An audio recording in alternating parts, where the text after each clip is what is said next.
Орчин маань ирлээ. Сайн байна уу? Сайхан үйлчж байна уу? Өвлийн тэрүүн сарын минь. За, сайхан үйлчж байна уу? Танай телевизээс сувгийг үзэж байгаа бүх хүмүүстээ энэ сайхан өвлийн өдрийн мэндийг хүргье. Монголд кино урлаг үүсч хөгжсөн 90 жилийн энэ жил тохиож байна. За мөн тэр дундаа Монголын кино урлагийн салбараас тэр дотроо киноны дуу оруулагч дийн дундаас 2 шинэхэн гавьяат төрөн гарсны нэг нь бол та. Тэгээд танд Монгол улсын гавьяат жижигчин цолоор шагнагцанд халуун баяр хүргэе. Энэ шагналыг авах тэр мөчид юу бодогдожээ? Гэхдээ сайхан юм бэл. Үүнхээр одоо Монгол улсад кино урлаг үүссэн 90 жилийн яг тохиолдуулж тийм ээ.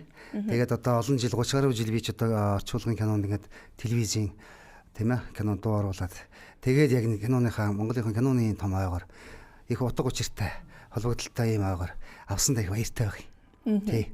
Тэгээ яг ер нь сайхан юм байлээ гараад ирсэн. Тэгэл ард түмэн маань би ард түмэндээ их баярлсан. Үзэгч олондоо их баярлсан. Үнэхээр одоо бас Facebook тэр комент юугаар одоо бичээд л ингээл намайг одоо дэмжсэн те над урам өгсөн тэр хүмүүст бол үнэхээр их баярлсан. Тэгэл гараад ирсэн. Ордноос гараад шагналаа авчаал гавьяатаа авчаал талбай дээр гараад ирсэн чинь хүмүүс орилдоод баяр үргээл өө гэл орилоо. Тэгэл нэг сэтгүүлч асуусан л да. Гавьяатын цол явахад ямар байна гэж. Тэгээ би хэлсэн. Олон үг хэлэг байгаа зүгээр л хэлсэн. Гавьяат цол авахд бол би цэцгэн дунд умбдаг юм байна. Цэцгэн далаа думблаа. Цэцгийн хүлэмжинд би орлоо л гэж хэлсэн. Тийм л болов. Ихс олон цэцгийн баглаа авсан та. Тий, талбай дээр тийм л болд юм байна. Тий сайхан билээ тий. Тий. 34 жилийн хугацаанд та бүрэн хэмжээний уран сайхны кино, баримтат кино нэвтрүүлгүүд болон хүүхэлдэйн кино гэх мэтчлэн 30 мянга гаруй бүтээлд дуу оруулсан байна гэж. Тэр 34 жилийн хугацаанд 30 мянга орчим бүтээлд дуу оруулны хэр жилд дунджаар 1000 орчим уран бүтээлд тогтмол дуу оруулалт хийгээд явж исэн байх уу? Яг тэгэхээр та энэ хугацаанд ерөөсөө огт одоо тасралтгүйгээр яг уран бүтээлүүдээ турваад дуу оруулалтаа хийгээл явж исэн тийм. Тэгээ одоо ухаандаа тэр чинь хагас бүтэнсээ амрахгүй шүү дээ гэсэн үг. Одоо жишээлх юм бол би Монголын үндэсний телевизээс эхлээл 1992 оноос эхлээл кино дуу оруулалт эхэлсэн. Тэгэл тэр чинь ганцхан телевиз л байл шүү дээ үндэсний телевиз. Тэгээ үндэсний телевизийн кино дуу оруулж байгаа л хоёр дахь телевиз нь Улаанбаатар телевиз байгуулагдаад. Тэгэл бид нар очиод тэнд бас кинотай телевиз болгон байгуулагдж байгаа телевиз болгон кино редакцт кино албатай байсан. Тэгээ кино гарна. Тэгэл хоёр дахь телевиз Улаанбаатарт Монгол телевизэд уншиж байхдаа хамт зэрэг уншиж байгаа шүү дээ. Цагаан зохицуулаад үндэсний телевизээр уншичаад киногоо дуусгачаад Улаанбаатар руу өгөөж Улаанбаатар телевизээр кино уншаад. Ингээд яваад хар чинь. Тэгээд хагас тэр чин дээр нэмэгдээд хагас бүтэн сайнд Улаанбаатар телевиз видео сууг гэж тухайн үед гаргадаг байлаа. Хагас бүтэн сайнд хагасаа өдөрөхөд 5 кино гаргадаг байлаа. Америк хүүгэлдэйн кино те Америк уран сайхны кино гээл. Тэгэл чи өдөрт тэгэл хагас бүтэн сайнд 10 кино ингээл уншна гэд бодлоо. Тэгэл ухаантан дараа нь олон телевиз бий болсон. Эгэл телевиз дээр гээлаганы аралдуу оруулаад те. Тэгэл одоо ТВ-с телевиз гээл жишээ нь ТВ-с телевизэд цэргийн сургуулийнх ингээл 200 гаруй ангитай кинонд дуу оруулаад л. Тэгтээ зэрэг бид нар бол дуу оруулагч уран бүтээлчүүл яадаг гэхээр киногоо бол яг би одоо ийм кинонд гэртээ очичоод ингээд тэмдэглээд идэг байсан л та. Киноныхаа нэрийг бичээл ингээд цувуулаа дэвтэр дээр бичээд идэг гэсэн. Тэгээ тоон гараад ирж байгаа. Тэгээд ир чинь ухаандаа цэргийн сургуулийнх нь 200 гаруй ангитай кино гэхэд олон ангитай киноны нэг ангийн нэг кино гэж үзнэ. Тэгэхээр 200 ангитай кино 200 кино уншлаа л гэсэн үг. Тэр тоогоор явна. Ингэж явдаг байхгүй. Тэр тоогоор л 30 мянган кино гарч ирж штэ. Тэгээд дээр нь шинжлэх ухаан танин мэдхүүн баримтат кинонууд орно. Баримтаттэй нэвтрүүлгүүд орж байгаа тэр тоон дээр чинь тэгэл хүүхэлдэйн кино, хүүхдийн кино, телевизийн, Японы, Хятадын, Индикийн олон ангид кино гэнэ тэгэл Оросын олон ангид ингээд ийлэл 30 мянга л болно л да энэ чинь. Тийм. Тий. Их хурдтай явж киноч. Тэгэхээр 30 мянга даваад явах юм байна тийм ээ. Тэгэхээр үндсэндээ одоо 200 ангитай киног бол нэг ангийг бол нэг кинонд үзэхнэ шүү дээ. Өөрөөр хэлэх юм бол 40-50 минут нэг цаг тасралтгүй дуу оруулж байгаа учраас. Тий. Тий. Та уран бүтээлийн одоо замнал эхэлжсэн тухайгаас иргэн дурсаач таны дурсамжийг уншиж байхад төмөр замын темс зурна төмөр замч болно гэж хагаад соёс зураад жүжигчнэр төгсөөд яг орчуулгын киноны дуу оруулагч жүжигчин болсон байдгийг байлээ. Тэгээ ямар хувь тохиолдолд соёл урлагийн их сургуульд орж сурав 10 жил байхдаа их авьяаслаг хүүхдээсэн байлээ. Тий. Яг би тэгээ 10 жил байхдаа нэг сурж байхдаа сургуулийнхаа нэг алиалагч нар болчдөг өв шинэ жилээр тийм ээ. Тэгээд урлагийн үзлэгт нэг идэвхтэй хүүхд байдаг ч оролцдог ангиасаа манлайлдаг нэг дуулаад шүлэг уншаад хөтлөөл нэг тийм л хүүхд байсан. Тэгэл салаан дотроо энэ тийм идэвхтэй урлагийн талтай. Тэгээ яг хөө тэгэл 10 жил төгсөх жил яг хөө ер нь өөрөө бол ээж маань яг намайг урлагийн байгууллагад ажилладаг хүн болоорой л гэж ингэж хэлдэг л байсан л да. Хөрхий тэгэл яг хөө би яг ээжийнхээ хэлснийг бол бодож ийсэн. Тэгээд ер нь бол урлагийн чиглэлээр явахгүй. Ер нь би ч одоо өөрөө айл их хамгийн бага нь л та. Ганц их 3 байхтай. Тэгээд аав маань төмөр замын ажилчин жолооч хүн байсан. Ах маа дайч хүн байсан. Тэгээд аав маань дагаад 2 том ах маань жолооч нэтер болсон төмөр замын ажилчин болчихгүй юу. Тэгтээс нэг хамгийн бага хүүхдэн дүүн ингээд хараад идэг. Энэ аав шиг ах нар шиг юм сайхан ажилчин болъё доо, төмөр замын хүн болъё доо, төмөр замын ажилчин болъё гэж боддог. Тийм л байсан. Тэгээд 10 жил төгсөөл яг төмөр замын тиймст ер нь явчихна таа гэл. Тэгтээ Орос руу гэж байгаа шүү. Дотоод биш гадаадын төмөр замын тиймст яваа сурчин даа гэд.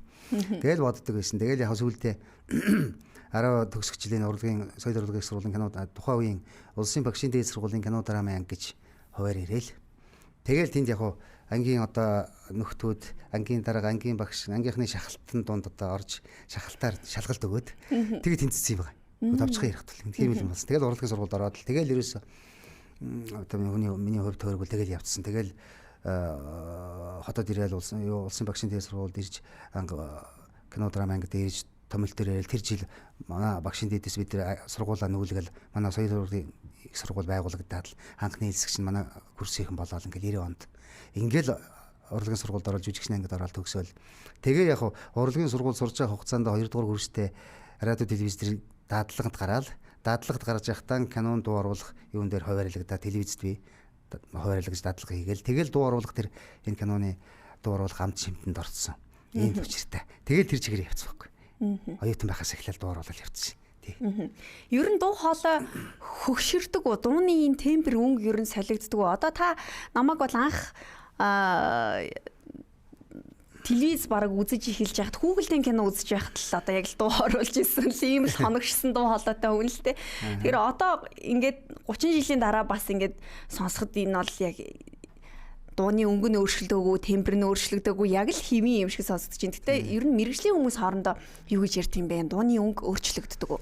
Дуу хоолойны өнгө бол нэг өөрчлөгдөхгүй шүү дээ. Яг одоо яг тийм сууд үг байдаг л дээ. Ер нь хүн хөгшөрдөг юм аа гэж. Хүн хашир суудаг. Хөгшөрөхгүй. Хашир суудаг. Яг хуучин дарас шиг гэж. Тий. Тийм учраас хүний тэрнтэй адилхан хүний дуу хоолой хөгшөрөхгүй. Яг гэвэл одоо яг энэ дуу хоолойн чиглэлээр мэрэгжлийн төвшөнд яг чиглэлээр ажиллаж байгаа улсууд тухайдаа юу гэдгийг дууч гэх юм уу те. Одоо бид нар дуу оруулдаг улсууд бид нар дасгал хийн. Дасгал явж шít. Дасгалын хүчинд дуу хоолой бол байгаа л байна. Хөгшрөхгүй. Дасгал масгалаа хийхгүй байх нөхцөлд бол одоо яадгийг хоолой одоо суух, эвдрэх янз бүрийн юмд орно л доо, тийм ээ. Тэр эн чинь нөгөө урлагийн сургуульд байхад багш нарын заасан тэр дасгал одоо бидэнд амьдрал хэрэг болж шít. Тэрийг л хийчих хэвээр. Тэгээ би одоо өөрөө бас дасгал хийн, өгүүлэг хэрэгтний дасгал, бичиг, ном одоо үгэн дээр ажилладаг хүн чинь тэр дасгалуудаа хийнэлдэг гэртээ энэ таа хийдэг. Дээр нь би одоо дуу хоолойны гахамжиг гэсэн одоо хэл ярианы сургалт хичээл явуулж байгаа. Сургалтын дээр хүүхдүүдэд дасгал загаал өөрөө дасгалаа хийгээл ингээ байж шүү дээ, тий. Ингээл яваад байгаа шүү дээ. Тэгэхээр дуу хоолой хөшрөхгүй л дээ. Тий. Тухайлбал ямар дасгалууд ер нь хамгийн түгээмэл хийх үү? Одоо яг хөө тэгэл юу наа захын юм багш нар маань хэлдэг байсан. Тэгэл ам дотроо шагаа хүлэх жишээний наадлан. Тэгэл уруул амаа хэлээ одоо дотор нь амандаа хийгээл эргүүлэх жишээний хоёр уруулны дасгалууд ингээл байж штэ өгүүлэх хэрэгтэн чи уруул орон тэгэл эргүү энэ тагнааны дасгал масгал гээл те. Тий. Тэгэл амьсгалын дасгал гээд чухал амьсгал бол их чухал шүү дээ бас. Амьсгаан дээр хүн зөв амьсгалаа авч иж үг хэлэхэд чамайг сонсож байгаа хүн тэр үгэнд бүтээ очих жишээний энэ төр гал тийм ээ. Ийм нарийн юмнууд байгаа л та. Нарийн дасгалууд байдаг. Өгүүлэх хэрэгтний одоо хүний өгүүлэх хэрэгтний аппарат гэж ярина. Бүр мэрэгжлийн хэлээр тэрний дасгалууд байдаг байхгүй юу? Дуу хоолойгоо яаж хайрлаж гамандаг вэ? Жишээ нь одоо хүүтэнд даарахгүй байх ч юм уу, хамаагүй их одоо хүчтэй ойрлохгүй байх гэдэг ч юм уу, дэглэмүүдийг сахидаг уу та? Та сахина. Одоо ер нь бол тэгэл бид нар чинь дуу хоолойгоор ажилладаг болсоо тэгэл ер нь өглөө босоод л шүд амаа угаас эхлээд л эхлэн штэ. Тэгээд толиндоо хараад нэг ургуул амаа хөдлөх жишээ нь дасгалаа хийчихнэ. Шүд угааж захтаа. Тэгээд ер нь хүчтэй нар маань тэр нээж болохгүй шүү. Оо тийм үү? Тий, хүчтэй энэ тэр нээж болохгүй штэ чинь. Тэгээд зөөлөх нь яахгүй амаг хүчтэй хийж болохгүй. Тэгээ дээр нь дуу хоолойгоо одоо найтайхтай ч юм уу ханиахтай ч юм уу хоолойгоо засахтай ч хүртэл хүчтэй хийж болдгоо. Хоолойны энэ одоо юу мөгөөс хоолой юу гэмтэн шүү дээ судас моц. Тийм учраас тэрийг нэг дундаж маягийг барьж ин тэр ингээл тийм дасгал масгал хийх жишээ нэ. Зөөлж хийх жишээ. Тэгээд өглөө болгоно нэг тиймэрхүү юмнууд хийдэгтэй. Тэгж л аргалж яана шүү дээ бид. Тэр их сайн гамандаг. Гамнаа. Тэгээд одоо өвлийн өдрөлд ер нь тэгээд хоолой мага гамнаад л ер нь одоо эрүүл мэндийн сайн бодоол ингээл. Тэгээ ер нь бол бид нар чинь юу шүү дээ. өдөр болгон л одоо кинонд ухаандаа дуу оруулна гэдэг чинь вакуум дотор л орсон шүү дээ. Агааргүй орчин. Агааргүй орчин. Тийм шүү дээ. Ном гүм орчинд л орно шүү дээ. Студ руу орно гэсэн үг. Тэгэл студ чинь чимээгүй вакуум агааргүй орчин байгаа шүү дээ. Тийм учраас өөрийнхөө тэр одоо ажилтдаг одоо эд эрхтний одоо сайн хамгаалж хайрлж ингэж л одоо ер нь тэгэл ажилтал яадаг л та. Гол нь хэл миний саяны хэлдэг дээр дасгалын хүчээр л дасгал.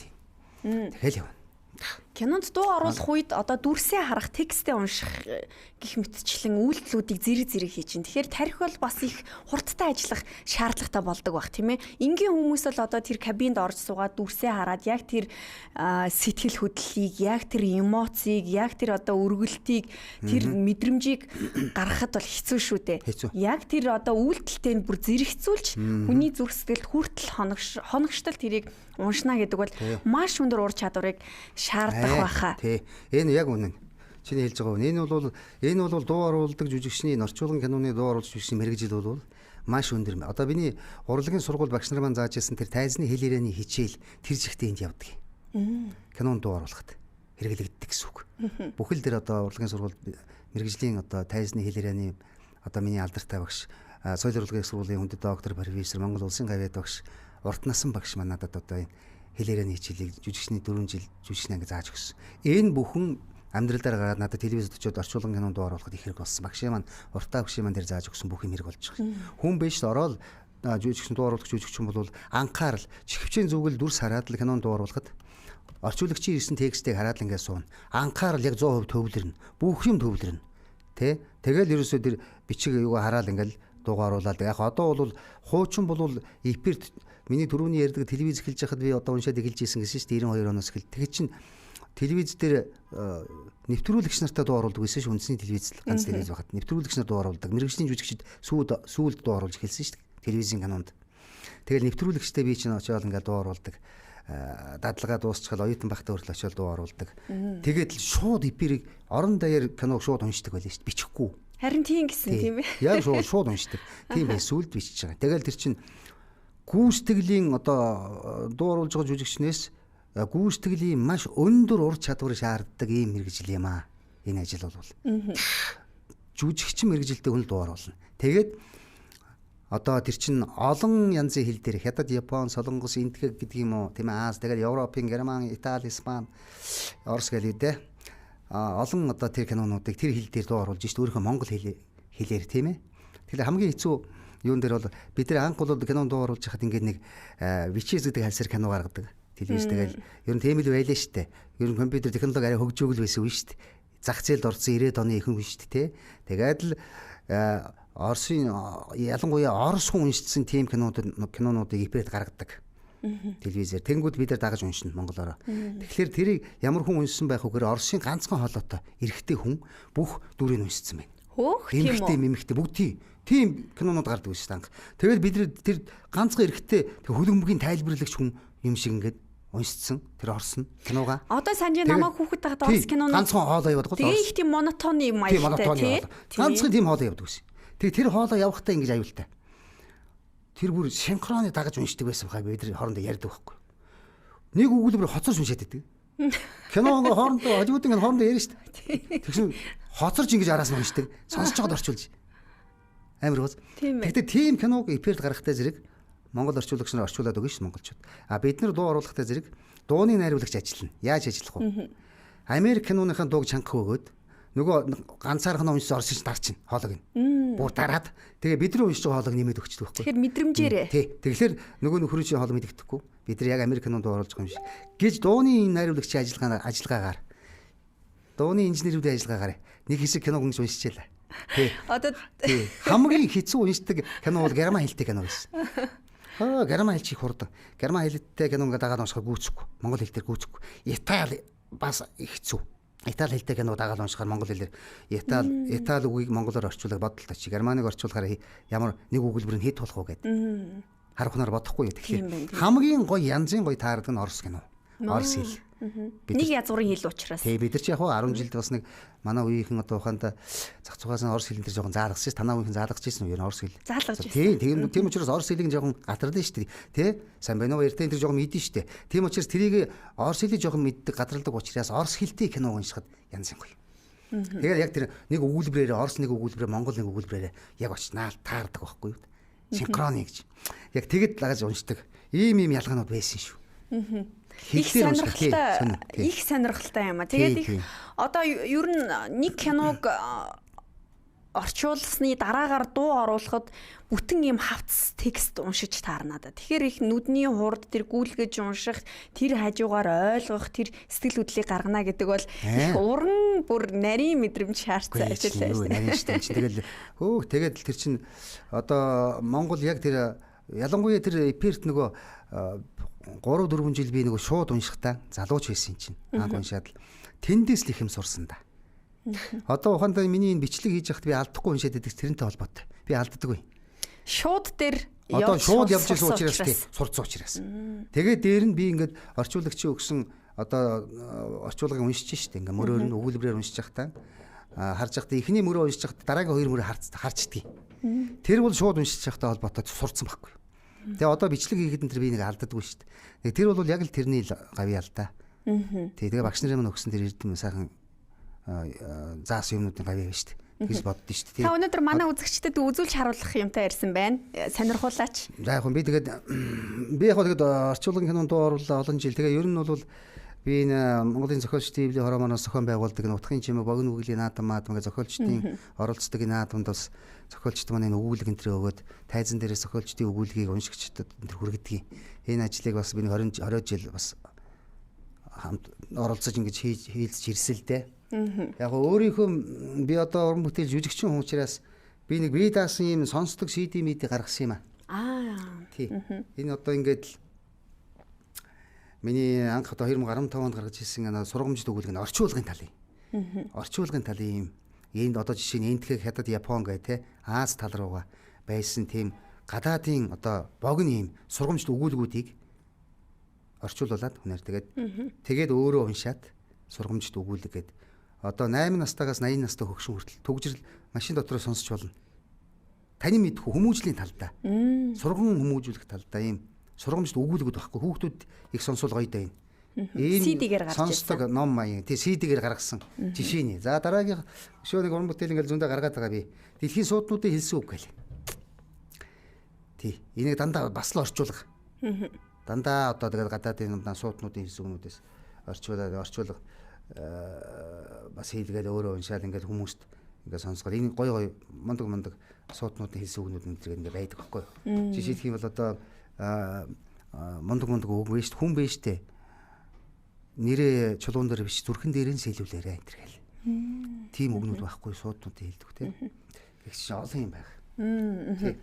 Та бид хоёр уг нь өнөөдөр нэг цаг ярилцах байсан боловч одоо даанч нөө шууд эфир маань бас дундаасаа ихсэн учраас бас их одоо цөөн хоромлоод ярилцах шаардлага тулгараад байна. Тэгээ өөр одоо танд бас үзэгч сонирхуулах, зайлшгүй харуулах бас сайхан зүйл, дурсамж, тийм сэлт байвал бас сонирхуулж болно. Үгүй яг хөө тий. Одоо яг хөө тэгэл юу уран бүтээл талдаа юу? Тий. Одоо яг би одоо энэ CD-нүүдээр ингээд ягаад цаашаага манай энэ юунууд одоо том зохиолчд гэх юм уу те ярман найрагчд маань хүртэл өөрийнхөө зохиолыг надад өгөөл ингээд сонсдог өгүүлэг армаан энэ төргээл ингээд цаашаа гаргаж яана л да. Манай үзэгчид одоо тэрийг сайхан сонсох хэрэгтэй. Хоёрдугаарт манай нэг хэсэг залуучууд Бондын тамга гэх нэртэй энэ компанийн хамтлагийн тийм залуучууд шинийг санаачлаад эдгээр юу нь бол бас олон жилийн өмнөөс хийцсэн байлээ л дээ. Айгу мундаг. Дархуул аймагаас гаралтай шүү дээ. Дархуул аймагаас гаралтай. Тэд нар маань надтай уулзаа нэг санал тавиад тэр залуучууд ямар санал байсан гэхээр киног одоо сонсдог болгож байна. За. Кино сонсдог болж штэ. Техник технологи хөгжөөд одоо энэ чинь. Одоо он гарангуудаа бид нар киног сонсдог кино гэсэн маягаар бид нар мэдрээ хоолоогоор явах нь штэ. Би тэрийг хүлээн зөвшөөрсөн. Дэмжсэн. Одоо ингээд кино одоо ирээдүйд хүн үздэг байсан бол сонсох болох нэ. Тийм ээ. Одоо он гараад бид нар тийм уран бүтээлэр өнтер орох гэж байна. Энэ минийг одоо ярихад бол бас сонирм баг те сайхан ба штэ. Сонирхолтой. Ийм хүмүүс болно тий. Ийм ажлууд болно шүү. Тэгэхээр юмс бас хувьсаа өөрчлөгдөж байна гэж. Одоо удахгүй сонсдог кино үзэгчдийн хүртэл, сонсогчдын хүртэл болох нэ. Заавал үзэх шаардлагагүй тийм ээ. Тий. Одоо хэдэн минут дутуу байна. Тэгээ чи бид одоо хоёлаа 5 минут яриад шууд эфир маань дуусгаж байна. Юу ягаад Явсаар байгаа л аачлаа. Эхлээд танах бичлэгтэй гэж надад хэлсэн. Би тэгээ явсаар байгаа төгжрээд тэгээ ороод ирэх чинь шууд болцсон байхаар би гайхгүй. Одоо та 34 жилийн дараа ер нь өөрийнхөө ажил мэргэжлэр бахархаж байхад юу танд хамгийн их сайхан санагдав? Ялангуяа сая 10 дугаар сард болсон их сайхан үйл явдлын дараагаар ер нь мэргэжлийн бахархал гэдэг юмыг ер нь та бас юу гэж ер нь тодорхойлмоор байна вэ? Тийштэй хүн бол ер нь мэргэжил ажил мэргэжлэрээ бахархах те их сайхан юм. Тэгээ би бодож ин тэгэл ер нь бол тэгэл одоо бас өнөөдөр чинь ингээ маргааш чинь нөгөө манай тусгаар тогтнол улсын тунгаслын баярын өдөр Монгол улс тийм ээ тий. Тэгээ сая бахархлын өдөр маань боллоо тий. Ер нь бол монголчууд тэгэл би бодод тийш хүн бол ингээл дэлхийн гараг дээр нэг газар төрлөө тийм үү. Одоо нэг улс орон төрлөө. Бид нар бол азтай Монгол улс. Монгол хүн бол төрлөө тийм үү. Монгол улс таан төрлөө. Эзэн Чингис хаан удмын сайхан их Монгол улс таан төрлөө шүү дээ. Тийм учраас төрсөн газар шороондоо төрсөн их орноороо тийм ээ нутаг улсандаа тэгээ дээр нь төрсөн өөрийнхөө аав ээж тэгээ бүх юмар л хүн одоо бахархах шүү дээ. Тийм ээ омгших шүү дээ гэж боддог. Гэхдээ үнэхээр сэтгэлээс тийм ээ. Тэгээ тусгаар тогтнол гэж юу байдаг юм бэ? Энийг одоо үеийн манай залуучууд их сайн ойлгох хэрэгтэй. Би боддгийг энэ тусгаар тогтнол гэж Монголын алдарт том зохиолч дэндүү бүрд барьж байгаа би энэ тусгаар тогтнол шүлгийг нэг хэсгээс нь танаад уншийгээд аваад ирсэн л те. Өө за ямар сайхан. Одоо уншиж үгээ те. Гэхдээ яг уншихаас өмнө хэлье. Залуучуудаа ялангуяа хэлж байгаа. Энэ тусгаар тогтнолын баярын өдөр ер нь бол жил болдог штэ бахархлын өдөр гээл те. Залуучууд энэ өдрөөр байна штэ ер нь тэр 21 оны ардын хувьсгалын одоо ялалт гэдэг юм уу 39 оны халахын голын байлдаан ч гэдэг юм 45 оны чөлөөлөх дайн ч гэдэг юм Монгол улсын тийм ээ энэ тусгаар тогтнолын төлөө за тэгэл бүр дээшээ цаашаа өвг дээдс маань те олон тулаан хийж явлаа эх орныхон төлөө энэ бүгдийг түүхнээ судалж сайн уншиж мэдчих ёстой мэдрэх ёстой юм аа энийг залуучууд Монгол залуучууд ойлгож явах ёстой шүү яхан хэлж байгаа юм дэндвийн бүрд орж байгаа хөх тайлбар тэрлэг гэж гой том найргал байдаг тэн дээр нэг дөрвөн мөр байдгийг. Ямар дөрвөн мөр байдгийг гэхээр аавын үгүүд аа болсон ард олноо хайрлж яваарай. Асар их үнээр олдсон аз жаргалаа хамгаалж яваарай гэж. Гэхдээ энэ дөрвөн мөрийг сонсолдоо залуучууд агуу хэлсэн байгаа юм шүү дээ. Тэ? Тэгээд одоо тусгаар тогтнол маргааш тусгаар тогтнолын одоо баярын сайхан өдөр Монголын танаа сувгийг үзэж байгаа Монголынхоо нийт ард түмэндээ тусгаар тогтнолынхоо баярын мэндийг хүргээд дэндвийн бүрүүд орж байгаа энэ сайхан тусгаар тогтнол гэдэг шүлгээс би хэдэн мөрийг тав хүндээ хүргье. Ямар сайхан юм бэ баярлалаа. За. Ханад цагаан гэрийн од хэмрийн тоонон дээр хасаг халуун тулганы омог дөрвөн тотгон дээр хан алтай аавын онгон тэргүүн оргил дээр хатан сэрэнгээжийн одод орчих мандал дээр тусгаар тогтнол чамайг тунхаглан бичнэ би. Ганган улаан дэмэний зогдор дэвсэгт шилдээр гантай мөнгөн хэдний зоолог тээгэн дээр галбын халуун говийн хулан ангах эрэм дээр гантэг чулуун хисааны янгэр халих элгэн дээр тусгаар тогтнол чамайг тунхаглан бичнэ би. Хүж дурдам өсний ташаа дарах нуглаан дээр хүрэл манан хөргөний дайлан дарах наргаан дээр хүүсийн шүүдэр буулсан уулын гацаа бууцсан дээр хүнүүдэд син тамгалсан улбаа гархим бөөрөн дээр аавын мөнгөн хазаарын 8 цэнгийн товруун дээр азийн алаг мэлхийний 81 шагаан дээр алайхан саарлын унах хөллөн тэнцгэн уг дээр ангирын хоёр дэгдэх хүмүн цэнгэх нууран дээр тусгаар тогтнол чамайг тунхаглан бичнэ би. Эртайлын хаяа дархан хэлийн дээсэн дээр энг тайвны харуул дайчин эрсийн тангараг дээр эрдэн зуугийн хэрэмний 108 сувраг дээр энэ 100-ны өргөөний 100 түмэн цонхон дээр хан тэнгэр сүмбэрлсэн үйлдвэр уурхан яндан дээр хаяа нийл сүмдрэлсэн үлгэрийн харшийн туурган дээр хангай говь талын үлэмжийн өв баялаг дээр халуун их хоромж бүхний үндэсний их бахархал дээр тусгаар тогтнол чамайг тунхаглан бичнэ би. Ухаан хонгорын жолоог захлан татсан талбай дээр ухаанд жанжин Сүхбаатарын зарлан дуудсан тунхаг дээр Улаанбаатар нийслэлийн заяат итгэх дээвэр дээр улсаа ачлан захирсан засаг төрийнхөн ордон дээр тусгаар тогтнол чамайг тунхаглан бичнэ би. Нүүрэнд нь гал бадарсан Монгол эцгийн хямар дээр нүнжигэнд нь нар гэрэлтсэн Монгол эхийн сэтгэл дээр нүүдлийн өргөнд нэгдсэн Монгол аймгийн холбоон дээр нүүбийн шилтгэнд залгарсан Монгол улсын далбаан дээр тусгаар тогтнол чамайг тунхаглан бичнэ би. Эзэн сууж жаргасан их заяаган сүсэглэж эх орон талынхаа ирээдүйн таалалд нийцүүлж эрдэнсийн дадаагаас шүрдсэн итгэлийн сувд үгсээр эрх жаргалан баталсан иргэн бүхний гараар тусгаар тогтнол чамайг тунхаглан бичнэ би. За их баярлалаа. Ямар сайхан юм бэ?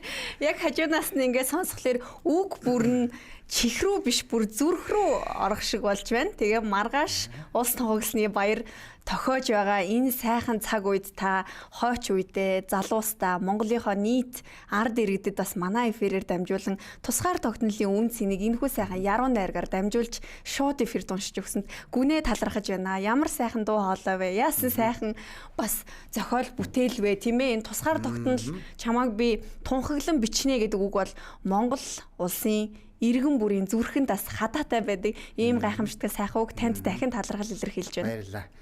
Монголын ард түмэн бүгдээрээ энэ бүрэг дуржгааны тусгаар тогтнол шүлгийг сонсоод ойлгочиход л тэгэл болоо. Тусгаар тогтнолын баяраа хийнэ л гэсэн үг байхгүй. Үнэхээр гайхалтай бүтээл тий.